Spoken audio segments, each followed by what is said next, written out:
Hello guys, welcome to Sai kabaddi Telugu. ఈరోజు ఈ వీడియోలో మనం ప్రో కబడ్డీ సీజన్ 13 కోసం తెలుగు టైటన్స్ రీటైన్ చేసుకునే అవకాశం ఉన్నటువంటి ప్లేయర్స్ ఎవరో తెలుసుకునే ప్రయత్నం చేద్దాం. సో ఈ వీడియో చాలా ఇంట్రెస్టింగ్గా ఉండబోతోంది. దయచేసి వీడియోని ఎక్కడా కూడా స్కిప్ చేయకుండా లాస్ట్ వరకు చూడడానికి ప్రయత్నం చేయండి. అండ్ వీడియో కనుక మీకు నచ్చినట్టయితే లైక్ చేయండి, షేర్ చేయండి, మన ఛానల్ని సబ్స్క్రైబ్ చేసుకుని పక్కనున్న బెల్ ఐకాన్ ప్రెస్ చేసి ఆల్ ఆప్షన్లో చేసేసుకోండి. అండ్ ఇలాంటి మరెన్నో వీడియోస్ కోసం ఛానల్ని డైలీ ఫాలో చేయడానికి ట్రై చేయండి. Number 1 in the list Praful Zaware. Pro kabaddi season 12 కోసం ప్రఫుల్ జవారీని ఆర్వైపీగా రీటైన్ చేసుకున్నారు కాబట్టి ప్రో కబడ్డీ సీజన్ 13లో కూడా తెలుగు టైటన్స్ టీంలోనే కొనసాగబోతున్నాడు Praful Zaware. Number 2 in the list left corner defender Ankit Jaglan. Pro kabaddi season 12 కోసం అంకిత్ జాగ్లాన్ని కూడా తెలుగు టైటన్స్ ఆర్వైపీ కేటగిరీలోనే రీటైన్ చేసుకోవడం జరిగింది. దీంతో ప్రో కబడ్డీ సీజన్ 13లో కూడా తెలుగు టైటన్స్ టీంలోనే కొనసాగబోతున్నాడు Ankit Jaglan. Number 3 in the list Avi Duhan. Avi Duhan right cover defender. ఈ డిఫెండర్ని Telugu Titans pro kabaddi season 12 కోసం ఎన్వైపీ కేటగిరీలో తీసుకోవడం జరిగింది. సో 2 years కాంట్రాక్ట్ కాబట్టి ఖచ్చితంగా ప్రో కబడ్డీ సీజన్ 13లో కూడా తెలుగు టైటన్స్కి ఆడబోతున్నాడు అవి దుహాన్. ఈ సీజన్ కంటే బెటర్ పర్ఫార్మెన్స్ని వచ్చే సీజన్లో ఎక్స్పెక్ట్ చేసే అవకాశం ఉంటుంది ఈ యంగ్స్టర్ నుంచి Telugu Titans. Number 4 in the list Bantu Malik. ఈ యంగ్ లెఫ్ట్ కవర్ డిఫెండర్ని కూడా Telugu Titans pro kabaddi season 12 కోసం ఎన్వైపీగా తీసుకోవడం జరిగింది. సో 2 years కాంట్రాక్ట్ కాబట్టి ప్రో కబడ్డీ సీజన్ 13లో కూడా తెలుగు టైటన్స్కి ఆడబోతున్నాడు బంటూ మలిక్.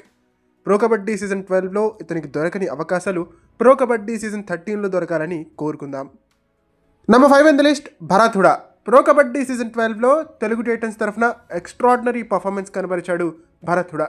ఈ సీజన్లో మొత్తంగా 21 మ్యాచ్లు ఆడినటువంటి భరత్ హుడా 230 రేట్ పాయింట్లను సాధించాడు. తెలుగు టైటన్స్ సెమీఫైనల్ వరకు రీచ్ అవడంలో కీలక పాత్ర పోషించాడు భరత్ హుడా.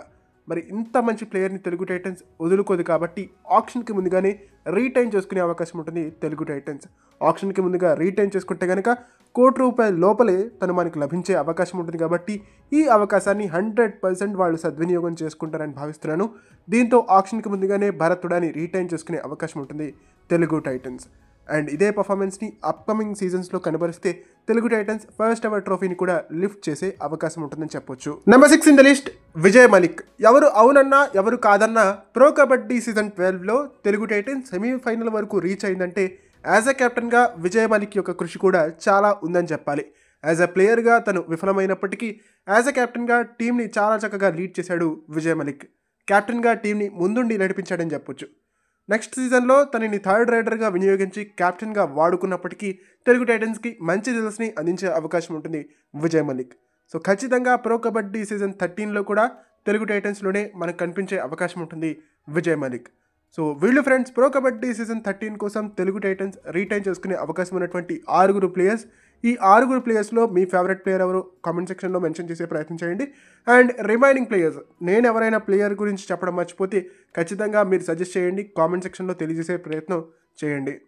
ఓకే, ఇది ఫ్రెండ్స్ ఈ వీడియో కనుక మీకు నచ్చినట్టయితే లైక్ చేయండి, షేర్ చేయండి, మన ఛానల్ని సబ్స్క్రైబ్ చేసుకుని పక్కనున్న బెల్ ఐకాన్ ప్రెస్ చేసి ఆల్ ఆప్షన్లో సెట్ చేసేసుకోండి. అండ్ ఇలాంటి మరెన్నో వీడియోస్ కోసం మన ఛానల్ని డైలీ ఫాలో చేయడానికి ట్రై